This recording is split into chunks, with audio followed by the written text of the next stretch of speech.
Partir à Singapour où certains plaisirs sont interdits, redécouvrir Venise et pleurer, se purifier et renaître au Japon. Merci Julien Blangras d'être avec nous sur le plateau de TV5 Monde.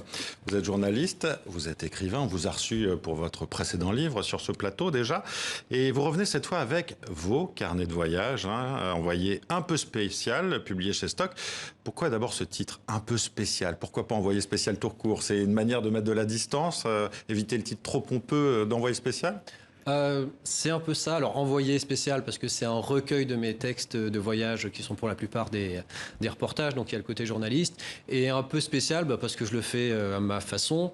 C'est écrit à la première personne. J'utilise un peu l'humour, l'autodérision. Je raconte.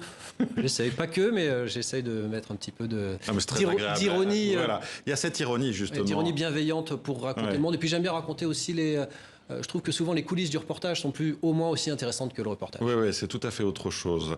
Dans ce livre, on vous suit donc depuis vos voyages d'adolescent aux États-Unis, en passant ensuite par une myriade d'autres voyages, une trentaine de pays, je crois, en tout à peu près. Ça fait une sorte de tour du monde et on finit en France. Retour aux origines. Oui, retour au bercail.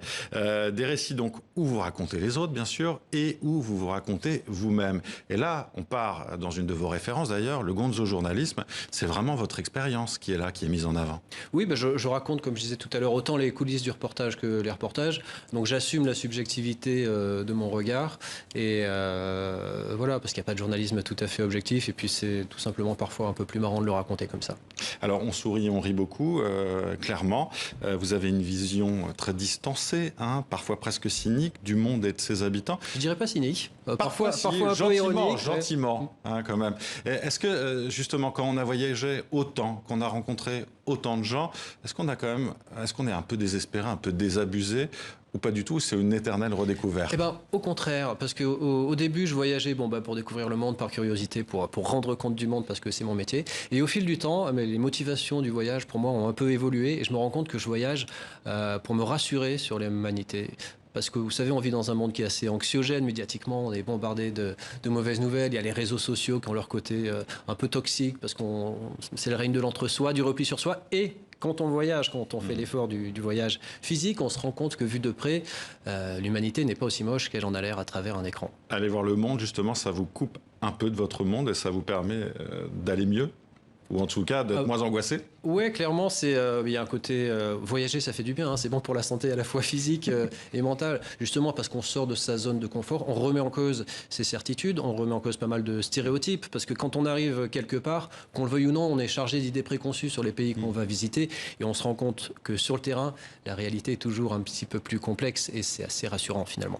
Alors il y a cette ironie bienveillante que vous évoquiez, il y a aussi le ton qui se fait plus grave parfois, quand vous évoquez notamment Donald Trump aux États-Unis, son arrivée, où je vais vous citer, ou de cette vaine surconsommation qui envahit nos cieux, nos terres, nos océans, et un peu plus loin en chemin, on constate la dévastation de la planète qui n'est plus seulement une information abstraite, mais le spectacle désolant offert par l'altitude. C'est assez terrible, ça. C'est vrai que c'est moins rigolo, là. Ouais, c'est moins rigolo. Voilà, la vie, le monde sont ainsi faits que parfois on rit, parfois on pleure, donc on ne peut pas faire... De tous ces voyages, lequel vous a le plus marqué? Est-ce qu'il y en a un en particulier? C'est difficile comme question. C'est hyper compliqué. Le voyage qui m'a peut-être le plus marqué, c'est la première fois que je suis allé en Inde, mais je ne le raconte pas dans ce livre. Là, c'était peut-être un voyage au Népal où j'ai accompagné une... Macha Putchare, exactement. J'ai accompagné une expédition de parapentistes qui était conduite par mon cousin. Et donc l'idée, c'était de survoler, je crois que c'est cette montagne. C'est ça, on a sorti les images. Le Macha Putchare, qui est donc la demeure de Shiva, selon la mythologie hindoue. Et donc, il est interdit de le survoler pour ne pas aller déranger Shiva. Il était interdit de le gravir, donc personne n'est jamais monté au sommet de cette montagne, mais rien n'interdit de le survoler. Donc, c'était le but de cette expédition. Alors, on n'a pas tout à fait réussi, parce que c'est quand même à 7000 mètres d'altitude, mais on est parti de 4000, et puis certains parapentistes sont montés jusqu'à 6005. Et voilà, pour moi qui ai peur du vide et qui n'ai aucune expérience de ce type d'aventure, c'était justement une sacrée aventure. Vous êtes vraiment sorti de votre zone de confort, là. Dire ça, oui. Est-ce que la période Covid... vous avez dû être très malheureux, j'imagine. Même si avec votre travail, vous avez dû pouvoir un peu voyager, malgré tout. Pas vraiment très frustré, parce que pendant un an, j'ai pas pu prendre d'avion pour aller faire des reportages étrangers. Alors, on redécouvre les vertus de la proximité, bien sûr. Donc, j'ai fait des reportages près de chez moi, dans ma rue, et je suis même en train de tourner un documentaire qui se passe dans mon immeuble. Ah oui. Voilà. On verra l'an prochain. Mais justement, sur cette proximité, dans votre introduction, on sent une certaine ironie, encore une fois, peut-être justement sur ces injonctions au local, manger, vivre, rencontrer local, avoir aussi un peu honte de son bilan carbone quand on prend l'avion.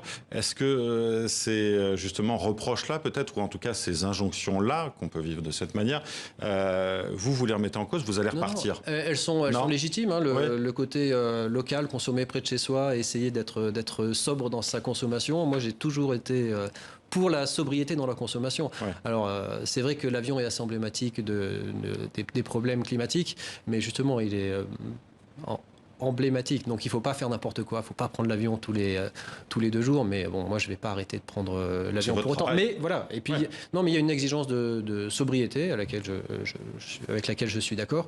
Mais cela dit, mon prochain livre, et c'est un scoop pour vous, racontera un voyage en train.